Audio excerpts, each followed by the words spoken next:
श्री हरि बोलो। ग्रंथराज श्रीमद् भगवद गीता जी की जय। भगवद गीता अध्याय 2 श्लोक 33।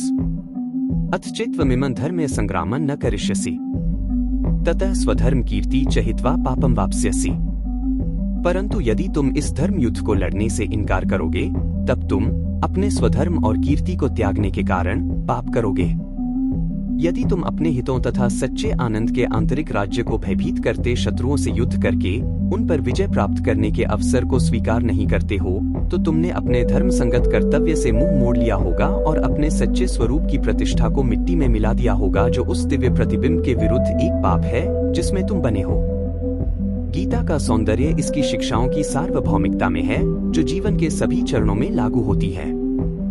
उदाहरण के लिए यह श्लोक एक व्यवसायी को निर्देश देता है कि जब वह आध्यात्मिक पथ में प्रवेश करता है तब उसे अपने सामान्य सांसारिक क्रियाकलापों में नैतिक प्रतिद्वंद्वियों के विरुद्ध अपने हितों की उचित प्रकार से रक्षा करना भूलकर अकर्मण्य, अव्यावहारिक अथवा मूर्ख नहीं, दैनिक जीवन में योद्धा बन जाना चाहिए। अपने आवश्यक हितों की उपेक्षा किए बिना वह का पथ निस्वार्थता का अभ्यास कर सकता है। एक व्यापारी जो मूर्खतापूर्ण दृढ़साहस तथा झूठी आध्यात्मिकता के कारण व्यापार के नैतिक युद्ध को लड़ने से इनकार कर देता है, वह निश्चित रूप से अपनी प्रतिष्ठा की यथोचित गरिमा तथा एकलता को खो देगा। व्यापार के नियमों की उपेक्षा करके वह अनावश्यक चाहे सफलता कताओं की अवस्था अथवा पाप को आमंत्रित करता है।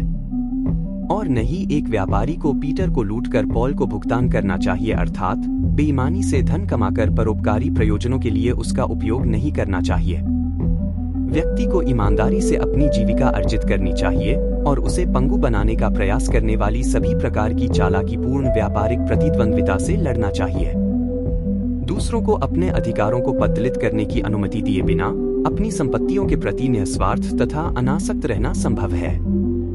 एक आध्यात्मिक मनोवृत्ति वाला व्यापारी जो अनैतिक व्यक्तियों को उसके व्यापार को चौपट करने देता है, वह अन्याय सहन करने तथा इस प्रकार व्यापार जगत में बुरी प्रथाओं को फैलने देने का दोषी है। संक्षेप में, लगभग प्रत्येक अच्छे व्यापारी को आज के प्रतिस्पर्धी जीवन में एक युद्धरत सैनिक होना चाहिए। नैतिक व्यक्ति जो इंद्रियों की अनियंत्रणीय प्रतीत होती प्रवृत्तियों को वश में करने का प्रयास करता है, उन्हें इस प्रकार प्रशिक्षित करता है कि वे उसकी वास्तविक प्रसन्नता में आनंदित हों और इसके विरुद्ध विद्रोह न करें। आत्मनियंत्रित नैतिक व्यक्ति ऐसे किसी भी प्रलोभन को कोई स्थान नहीं देता है जो आत्मा की शुद्ध प्रकृति तथा सच्चे आनंद के विरुद्ध संघर्षरत बने। इंद्रिय नियंत्रित एक ऐसे व्यक्ति के लिए प्रयुक्त होता है जो अपनी इंद्रियों का दास है। आत्मनियंत्रित भक्त वह है जो ईश्वर के ज्ञान से नियंत्रित तथा संचालित है। एक व्यक्ति जितना अधिक इंद्रियों द्वारा नियंत्रित हो जाता है उतना ही कम वह आत्मनियंत्रित होता है। जिसने एक आत्मनियंत्रित जीवन के आनंद को चखा है वह स्वतः ही इंद्रियों के अनियंत्रित प्रलोभनों का विरोध करता है। वह व्यक्ति एक भगोड़ा है जो सचेतन अथवा अवचेतन मन की बुरी लालसाओं के विरुद्ध युद्ध नहीं करना चाहता। वह सम्मान और पवित्रता तथा आत्मनियंत्रण का आनंद खो देता है। अंततः वह एक अनियंत्रित अस्तित्व के पाप से भरे या दोहकारी गड्ढे में गिर जाता है। जैसे एक टूटे चालन दंड स्टीयरिंग रॉड वाली गाड़ी अपने उचित रास्ते से भटककर सड़क के किनारे एक खाई में गिर जाती है, वैसे ही टूटे आत्मनियंत्रण वाला व्यक्ति आंतरिक अशांति के गड्ढे में गिर जाता है। एक नैतिक रूप से पतित दयनीय अवस्था से बचने के लिए प्रत्येक व्यक्ति को झूठे प्रलोभनों के आक्रमणकारियों के विरुद्ध स्वयं की रक्षा करनी चाहिए। वे प्रलोभन जो सुख का वचन देते हैं परंतु दुख प्रदान करते हैं। अनेक नैतिकवादी अपने साथियों द्वारा नैतिकता के सीधे और संकीर्ण पथ से विपथ होने के लिए प्रलोभित किए जाने पर एक आंतरिक मनोवैज्ञानिक युद्ध का सामना करते हैं। कुंठित अंतःकरणों और अल्प आध्यात्मिक निर्णय वाले अनैतिक व्यक्तियों का सामना होने पर सच्चे नैतिकवादी को अपने मानसिक संतोष के मार्ग घर बलने के दृढ़ संकल्प को और अधिक बढ़ाना चाहिए तथा उसे आनंद के मार्ग तक पहुंचने में बाधा करने वाले किसी भी प्रलोभन से निरंतर युद्ध करना चाहिए। इसी प्रकार कोई पति अथवा पत्नी जो साहचर्य के नैतिक जीवन के आनंद की रक्षा करना भूल जाता है, वह निश्चित रूप से उस संबंध को असामंजस्यता एवं जटिल कष्टों के गड्ढे में गिरा देगा। व्यक्ति के आत्मनियंत्रित आनंद को दृश्य, श्रवण, घ्राण, स्वाद और स्पर्श के संवेदनों की भ्रमणशील सेना के आक्रमणों के विरुद्ध दृढ़ता पूर्वक सुरक्षित करना चाहिए। आत्मनियंत्रण से दृढ़ता से स्थित होने पर भी व्यक्ति को इंद्रिय प्रलोभनों की अचानक आक्रमण करने वाली गुरिल्ला रणनीति पर पैनी दृष्टि रखनी चाहिए। प्रत्येक परीक्षा और प्रलोभन से बहादुरी के साथ जूझने से मनुष्य की मानसिक और नैतिक शक्ति क्रमशः शक्तिशाली होती जाती है।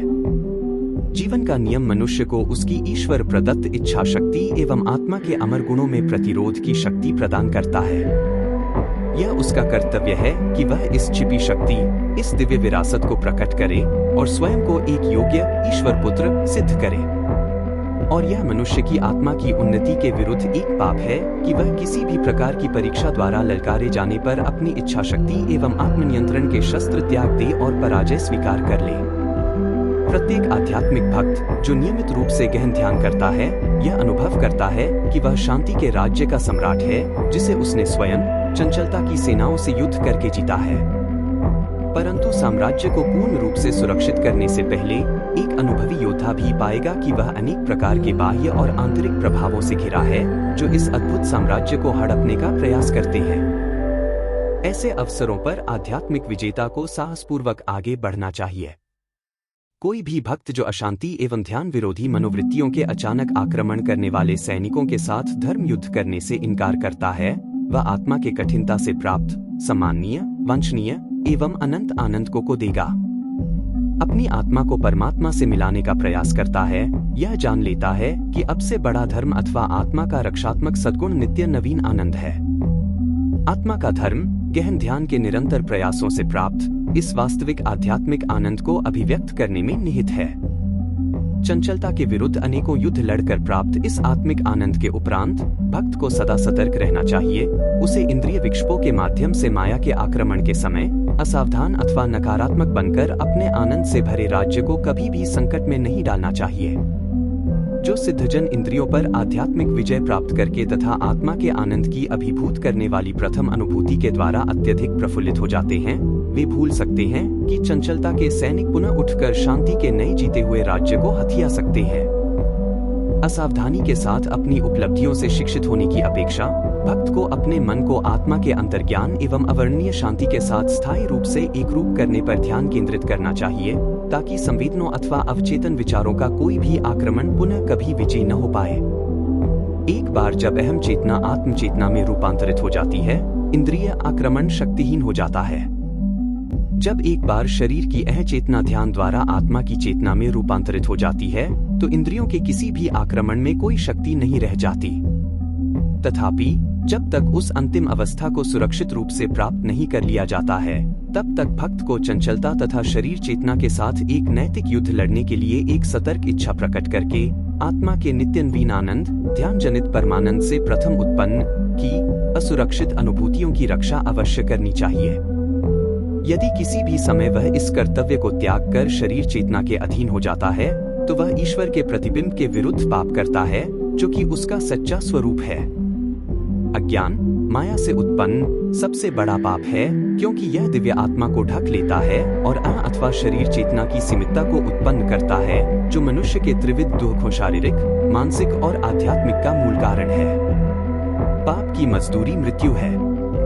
अज्ञानता के पाप में जीने वाला अनाध्यात्मिक व्यक्ति जीवित मृत्यु का अनुभव करता है। सत्य बोध के जीवन श्वास को न पाकर वह भ्रम की डोरी पर नाचने वाली एक स्वप्न कठपुतली के समान है।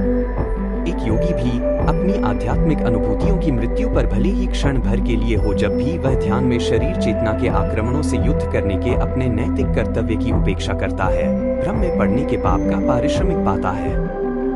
इसकी अपेक्षा भक्त को अपने सच्चे स्वरूप ईश्वर पुत्र, शरीर में विद्यमान ईश्वर के प्रतिबिंब की महिमा एवं प्रतिष्ठा के समक्ष परमप्रिय परमपिता ईश्वर के साथ अपने अमर संबंध को प्रदर्शित करना चाहिए। बोलो ग्रंथराज श्रीमद् भगवद गीता जी की जय। जय श्री कृष्ण।